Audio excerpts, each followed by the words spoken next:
পাথারকান্দি বিধানসভা কেন্দ্রে সম্প্রতি রাজ্যে নিয়োগপ্রাপ্ত ৭২ জন শিক্ষক শিক্ষিকাকে সংবর্ধনা জানানো হলো। নবনিযুক্ত ৭২ জন শিক্ষক শিক্ষিকাকে সংবর্ধনা মন্ত্রী কৃষ্ণেন্দু পালের। অনুষ্ঠানে উপস্থিত থেকে শিক্ষকতার সামাজিক দায়িত্ব এবং শিক্ষাক্ষেত্রে স্বচ্ছ নিয়োগ ব্যবস্থার গুরুত্ব তুলে ধরেন মন্ত্রী কৃষ্ণেন্দু পাল।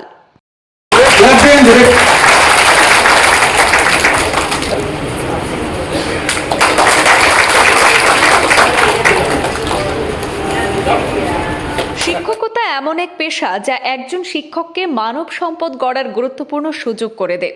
কারণ শিক্ষক শিক্ষিকাদের জ্ঞান ও মূল্যবোধের আদান প্রদানের মধ্য দিয়েই ধীরে ধীরে শিক্ষার্থীদের জীবনে সাফল্যের ভিত্তি তৈরি হয়। আজ শ্রীভূমি জেলার বৃহত্তর পাথারকান্দি সমষ্টিতে সম্প্রতি রাজ্যে নিয়োগপ্রাপ্ত মোট ৭২ জন শিক্ষক শিক্ষিকাকে সংবর্ধনা জানাতে আয়োজিত এক অনুষ্ঠানে উপস্থিত হয়ে এই বার্তায় দিয়েছেন পাথারকান্দির বিধায়ক তথা রাজ্যের মিন, পশুপালন ও পূর্ত দপ্তরের মন্ত্রী কৃষ্ণেন্দু পাল। পড়ন্ত বিকেলে আজ শনিবার পাথারকান্দি রবীন্দ্র ভবন প্রাঙ্গণে আয়োজিত এই সংবর্ধনা সভায় তিনি নবনিযুক্ত শিক্ষক শিক্ষিকাদের চাকরি জীবনের জন্য শুভেচ্ছা এবং দায়িত্ববোধের কথা তুলে ধরেন। সভায় বক্তব্য রাখতে গিয়ে মন্ত্রী বলেন, আজকের দিনটি পাথারকান্দির শিক্ষা জগতের ইতিহাসে একটি গুরুত্বপূর্ণ অধ্যায়। তিনি জানান, চলতি বছরের ১৩ নভেম্বর রাজ্যের মুখ্যমন্ত্রী গুয়াহাটির খানাপাড়ার পশু চিকিৎসা বিজ্ঞান মহাবিদ্যালয়ের মাঠে আয়োজিত এক অনুষ্ঠানে রাজ্যের শিক্ষা বিভাগের অধীনে মোট ৮,২০৬ জন প্রার্থীর হাতে নিয়োগপত্র তুলে দেন। এর মধ্যে পাথারকান্দি এলাকার বিভিন্ন স্কুলে মোট ৭২ জন শিক্ষক শিক্ষিকাকে নিয়োগপত্র প্রদান করা হয়েছে। এই নিয়োগের ১ মাস পূর্তি উপলক্ষে আজকের এই সংবর্ধনা অনুষ্ঠানের আয়োজন করা হয় বলে জানিয়েছেন মন্ত্রী কৃষ্ণেন্দু পাল। তিনি বলেন, অতীতে শিক্ষক নিয়োগ প্রক্রিয়া নিয়ে নানা অভিযোগ থাকলেও বর্তমানে সেই ব্যবস্থায় পরিবর্তন এসেছে এবং এখন মেধার ভিত্তিতে নিয়োগের উপর গুরুত্ব দেওয়া হচ্ছে। শিক্ষা ব্যবস্থায় স্বচ্ছতা আনার লক্ষ্যে একসময় টেটের মাধ্যমে শিক্ষক নিয়োগের প্রক্রিয়া শুরু করা হয়েছিল বলে তিনি উল্লেখ করেন। কৃষ্ণেন্দু পাল তার বক্তব্যে আরও বলেন, ২০১৬ সালে তিনি বিধায়ক হিসাবে দায়িত্ব গ্রহণের সময় এই সমষ্টিতে বহু বিদ্যালয়ের শিক্ষক পদ শূন্য ছিল, যার ফলে শিক্ষা ব্যবস্থায় সমস্যা দেখা দিয়েছিল। বর্তমান সরকার সেই পরিস্থিতি থেকে উত্তরণের জন্য একাধিক পদক্ষেপ গ্রহণ করেছে বলেও তিনি দাবি করেন। এদিন তার দীর্ঘ বক্তব্যে মন্ত্রী সমষ্টির বিভিন্ন উন্নয়নমূলক কর্মকাণ্ডের কথা তুলে ধরেন এবং শিক্ষাসহ একাধিক ক্ষেত্রে সরকারের উদ্যোগের প্রসঙ্গ উল্লেখ করেছেন। আমার প্রোগ্রাম ছিল, প্রোগ্রাম কাটচাট করে আমি চলে আসলাম। যারা নতুন পিজিটি এবং জিটি টিচার পাথারকান্দিতে বা শ্রীভূমি জেলায় যাদের অ্যাপয়েন্টমেন্ট হয়েছে বা সমগ্র আসামে যাদের অ্যাপয়েন্টমেন্ট হয়েছে, সবাইকে শুভেচ্ছা এবং অভিনন্দন জ্ঞাপন করছি। পাথারকান্দি এমন একটা কনস্টিটিউয়েন্সি একটা সময় ছিল যে এখানে কোনো অ্যাপয়েন্টমেন্ট বা কোনো পোস্টিং হওয়ার পর সবার মুখ ছোট হয়ে যেত। নাম শুনলেই যে পাথারকান্দি, আর যাদের পোস্টিং হতো ওনারা ধীরে ধীরে ধীরে ধীরে ওনারা আবার চলে যেত মানে করিমগঞ্জ শহরে বা শ্রীভূমি শহরে। আজকে সেই পাথারকান্দি এটা নতুন, আর শুধু পাথারকান্দির কথা বলছি না, সমগ্র বরাক উপত্যকা বা আসামের প্রত্যেক এলাকা এটা নতুন আসাম। আর এটা কার জন্য সম্ভব হয়েছে? সম্ভব হয়েছে আমাদের শ্রদ্ধার মুখ্যমন্ত্রী ডক্টর হিমন্ত বিশ্ব শর্মা।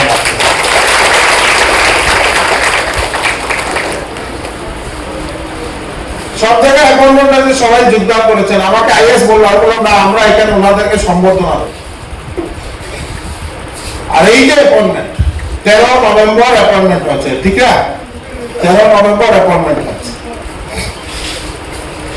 সমগ্র আসামে পিজিটি এবং জিটি মিলিয়ে প্রায় ৮,০০০ এবং সবাই সবার বাবা মাকে নিয়ে গেছেন। আমিও ছিলাম এই প্রোগ্রামে। যারা গেছেন ওনারা হয়তো দেখতে পেরেছেন, খুব ভালো লেগেছে। আর মাননীয় মুখ্যমন্ত্রী বলেছিলেন ওনার বক্তব্যের মধ্যে যে আসামের এডুকেশন সিস্টেম একটা সময় কংগ্রেসের সময় কি অবস্থায় ছিল, রাস্তাঘাটে অ্যাপয়েন্টমেন্ট মিলত, পয়সা দিলে সবকিছু। আর যারা কোয়ালিটি টিচার, যারা এত পড়াশোনা করে ভালো রেজাল্ট করেছে, ওনাদের মিলত। কাদের মিলত? যারা নেতাদের তুষামুদ করা, মন্ত্রীর পিছনে ঘোরা, MLA right hand, MLA left hand, ruling পার্টির রাইট হ্যান্ড লেফট হ্যান্ড ঘুরতো, ওনাদের এই ছিল, তাও আমার পয়সা কিন্তু। আর এই ব্যবস্থাকে পরিবর্তন করে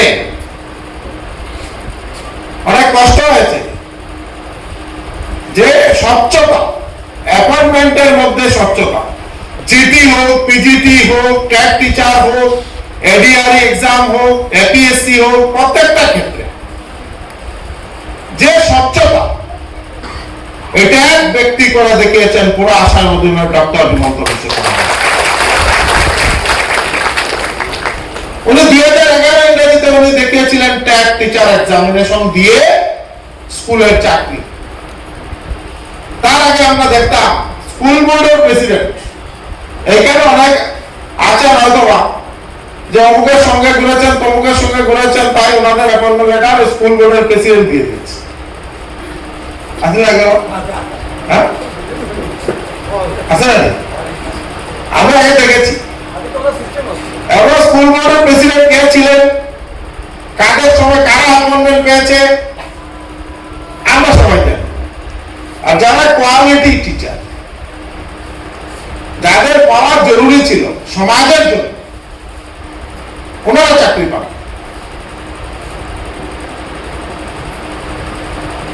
এগুলা কত মানে আজকে আমরা এই পৃথিবীতে ভগবান পাঠিয়েছেন, আমরা মানুষ হিসাবে জন্মগ্রহণ করেছি, মানব সম্পদ। আর প্রকৃত মানব সম্পদ হিসাবে এই সমাজে প্রতিষ্ঠিত হতে হলে আমাদের সবার প্রথম কি কাজ? গুড এডুকেশন, ভালো শিক্ষা, সুশিক্ষা।